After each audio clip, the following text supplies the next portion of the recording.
England के गेंदबाज Ollie Robinson ने मचाया धमाल। जिस तरीके से मतलब वो उनको टीम में शामिल किया गया था, हम देख रहे थे ऋषभ कि मार्क वुड को हटा के उनको प्लेइंग 11 में शामिल किया गया। सवाल उठ रहे थे कि आखिर ओली रॉबिन्सन क्यों टीम में शामिल है। मार्क वुड अच्छा परफॉर्म कर रहे थे बल्ले से भी, गेंद से भी, लेकिन उन्होंने सबकी बोलती बंद कर दी है फिलहाल। बिल्कुल, जिस तरीके से आप लोग सवाल उठा रहे थे, कई लोग सवाल उठा रहे थे कि मार्क वुड को आपने जगह क्यों नहीं दी। आपने जो 4 विकेट आपका पहले इनिंग में लेके गया गेंदबाज, आपने उसको बाहर कर दिया। दूसरी इनिंग में उसने जब सारे मतलब ऑलमोस्ट मैच निकल गया था हाथ से, इंग्लैंड के खत्म ही हो गया था, वहां पे आके उसने 10 गेंदों पे 31 रन बनाए। ताबड़तोड़ बल्लेबाजी करके दिखाई उन्होंने, जहां पे और बल्लेबाज नहीं चल पा रहे थे वहां पे मार्क वुड ने 31 रन बनाए।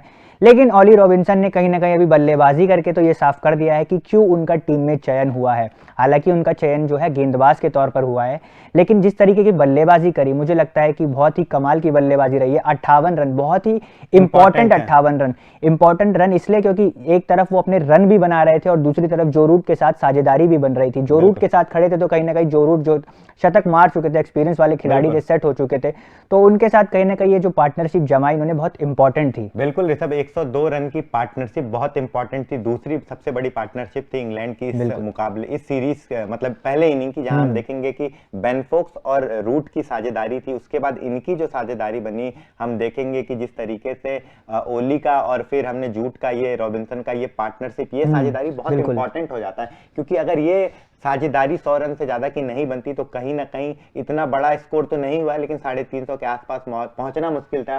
300 के आसपास सिमट जाती और बहुत इंपॉर्टेंट रन था वो। और साथ ही साथ ओली रॉबिन्सन ने इतिहास रच दिया, मतलब पर्सनल माइलस्टोन अचीव कर लिया इंटरनेशनल क्रिकेट में।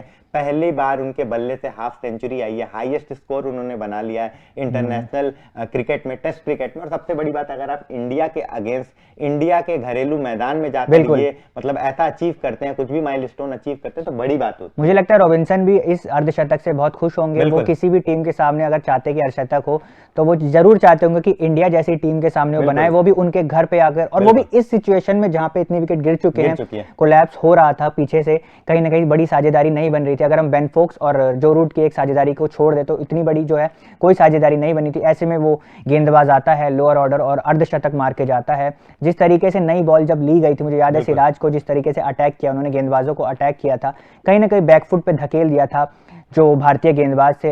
लेकिन ये पारी मुझे लगता है कि वो कहीं ना कहीं हाईली रेट करेंगे, और पहला अर्धशतक और आया भी ऐसे मौके पर जब सबसे ज्यादा आपकी टीम को जरूरत थी। और सबसे बड़ी बात ऋषभ की, ओली रॉबिन्सन की अगर 58 रन की पारी देखें तो अगर पूरा स्कोर कार्ड पे अगर हम नजर डालते हैं तो सबसे ज्यादा मतलब हाईएस्ट स्कोर होगा उनका जो रूट के बाद। अगर एक बार स्क्रीन पे नजर डालें तो 58 रन बनाए हैं 96 गेंद में, 9 चौके, 1 छक्के, स्ट्राइक रेट 60.42 का। इतना शानदार परफॉर्मेंस, मतलब लग नहीं रहा है कि ये लोअर ऑर्डर के एक गेंदबाज हैं। और पूरे टीम में जहां पर जैक क्रॉली नहीं कुछ कर पा रहे थे, जहां बेन डकेट पवेलियन चले गए, हमने देखा कि ओली पॉप कुछ नहीं कर पाए। आप स्कोर कार्ड पर नजर डालिए, मतलब सेकंड हाईएस्ट स्कोर है अगर जो रूट के बाद 122 रन के बाद 58 रन, तो एक शर्म की बात है बल्लेबाजों के लिए, जो टॉप ऑर्डर बल्लेबाज है, मिडिल ऑर्डर बल्लेबाज है इंग्लैंड के लिए, उनको शर्म करना चाहिए और सीखना चाहिए मेरे हिसाब से, और जिस तरीके से ओली रॉबिन्सन ने परफॉर्म करके दिखाया है। और 58 रन की आप पारी जरूर देख रहे हैं दिव्यांशु, लेकिन अगर आप गेंदे देखेंगे तो 96 गेंदे लिए, मतलब टिपिकल एक टेस्ट की तरह पारी खेली है। मार्क वुड की हम बात कर रहे थे कि 31 रन बनाए उन्होंने 10 गेंदों पे, वो T20 वाला अंदाज था, इंटेंट था। लेकिन वो उस समय आया था जब आपको पता है कि आप अगर 50 रन, 60 रन, 70 रन भी बना देते तो आपकी टीम कहीं नहीं जीतने वाली, आपको 450 से 500 रन कहीं ना कहीं जीतने के लिए चाहिए थे।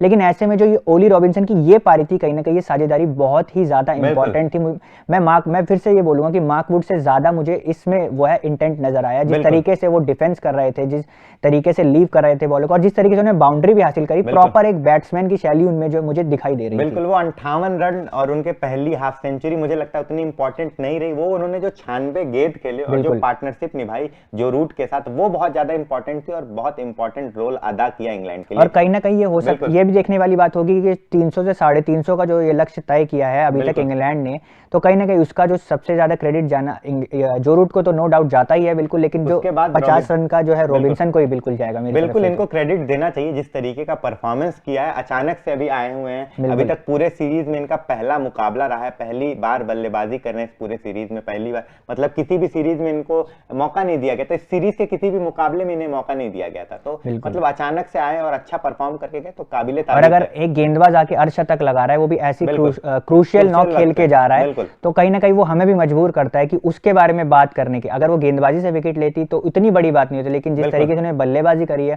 तो उन्होंने हमें भी कहीं ना कहीं मजबूर कर दिया है कि उनके बारे में इस वीडियो में बात करने की। बाकी आपकी क्या राय है ओलिव रॉबिन्सन की इस पारी पे, हमें कमेंट सेक्शन में जरूर बताएं, और साथ ही साथ तूफान स्पोर्ट्स को लाइक, शेयर और सब्सक्राइब करना ना भूलें।